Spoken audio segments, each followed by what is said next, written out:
I'm Emily, and this is Indie Book Reviews. Are you ready? No.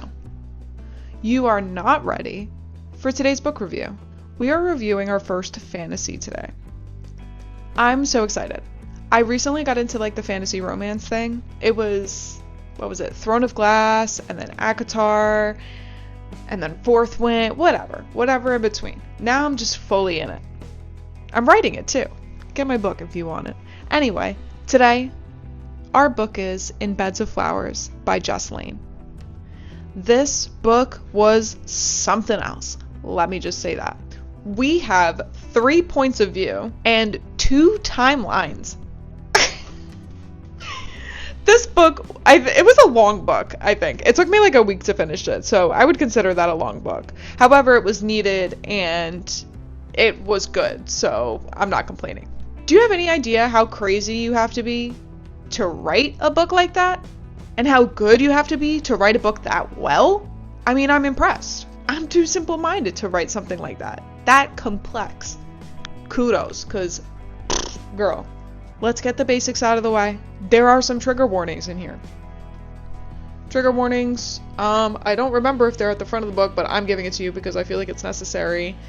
There are some dark parts, there are some dark topics, so if you get triggered easily, maybe don't go crazy with this one. This book is also open door spicy, if you know what I mean. So if you're not into that, skedaddle. If you are into that, you better read it. I'm in such a weird mood today. This might make for a funky review.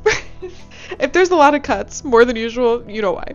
Anyway, I'm really struggling to figure out how to summarize this story because there's just so much that goes on that I honestly just can't find a way to tangle it all up into one little piece. There are 2 stories. One follows a princess who has to choose her husband for her 21st or 22nd birthday, and, bad things happen. Typical. The second timeline is following a romance arc between a man of nobility, I will say, and his awesome female bodyguard.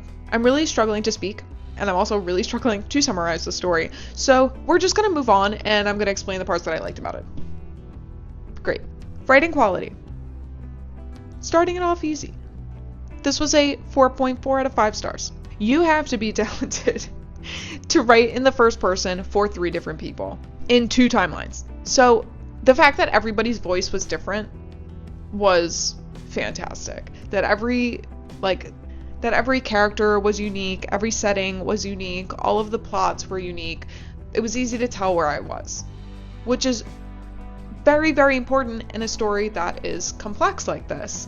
The pacing was also good, which kind of goes into plot, but again, I also think it's just the skill of the writer to keep me engaged through both timelines because of what is going on in each of them at the time.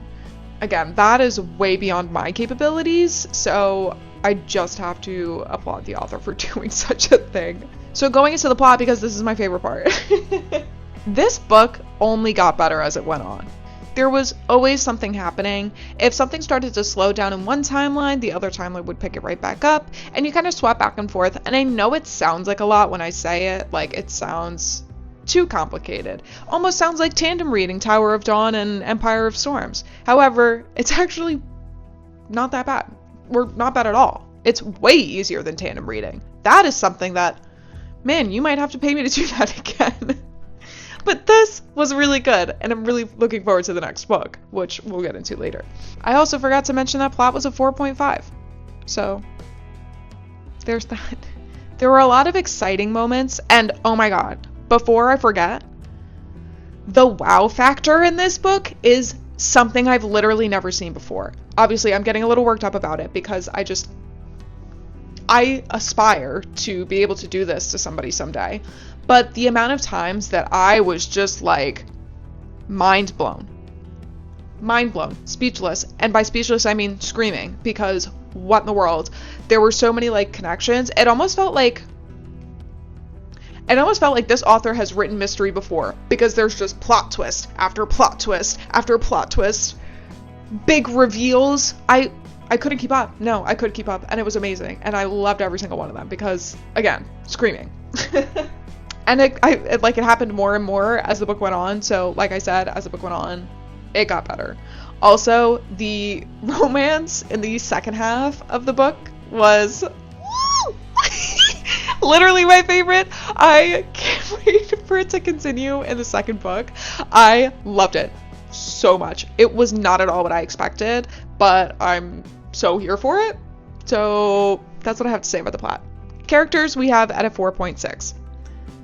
Obviously, they have to be good if you're going to have, not so many of them, but if you're going to have so many of them in detail. Like, you have 3 main characters here with a villain that is very well written. I hate him. I really, really, deep in my soul, hate this man. So, that means he was written well. I will say I loved Dion as a character. He was very reasonable. I want to know more about him because his past was very complex, but we were more in his future when he's like already become a better person. So I want to know more. But Thea was relatable from the very beginning. And I want to point out just one thing that I really liked was her grief over killing people. So I'm hoping this like isn't a spoiler, but I'm pretty sure it happens in like the first chapter, that she kills 3 attackers and she feels so guilty for it. Like, she feels so much, I guess, grief that she had murdered people. And like, you get people like Aelin Galathynius who are like, // you're done and I don't care. So it feels good to get a character that cares a little bit more. Like, and it's not constantly, but it's consistently brought up. So it's not just something that happens and is forgotten about because they're a fictional character and nobody wants to hear that. No, she has like serious morals. She's facing a moral dilemma. She's also just really relatable and really cool. So I enjoyed reading her parts the most, I think. Now, we have 5-star rating for creativity. I know I already talked about the 3 POV, dual timeline, whatever. I've never seen that. I'm sure it's been done, but I've never read it. So this is fun for me. And I'm kidding. I would say this is creative. I would absolutely say this is creative. I would say everything about it is creative. I would say most of the stuff I haven't read before, or like most of the plot is stuff that I haven't read before. I love the stance that a woman is the bodyguard protecting the man. I also love the romance that happens in the second half so much. There's obviously a lot of adventure. It's a fantasy, and there are even times when it reads like a classic, like something Jane Austen would write. I don't know. I kind of loved that. I love classics. Don't get me wrong, it's not hard to read. It's very modern, but it gave me the vibe. But it just felt like every character and the way they were written, and specifically all of the reveals.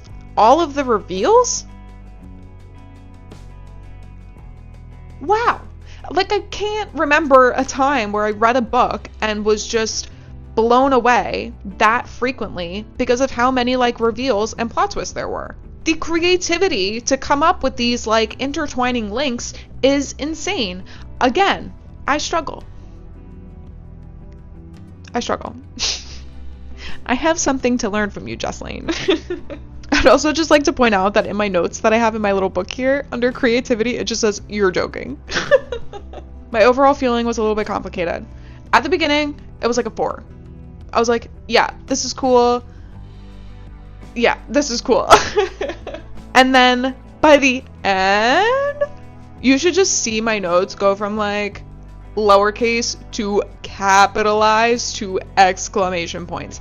By the end of this book, again, screaming. There's no other words. I was just having such a good time. And it made me so much more excited for the next book, which is Through the Tangled Vines? I feel like I got that right.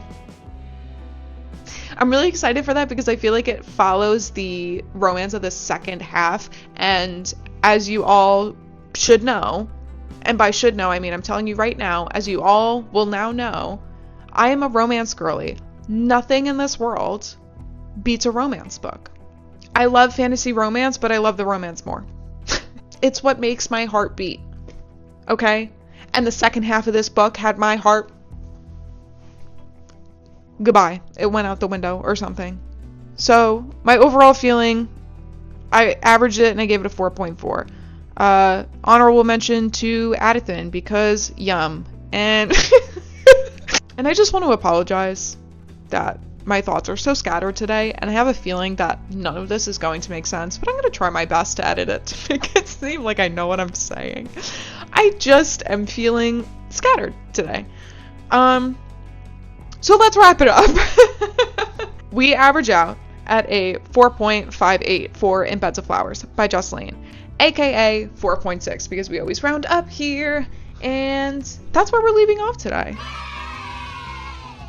We have some great ratings. This was a great fantasy. I absolutely think you should read it if you're into romantasy.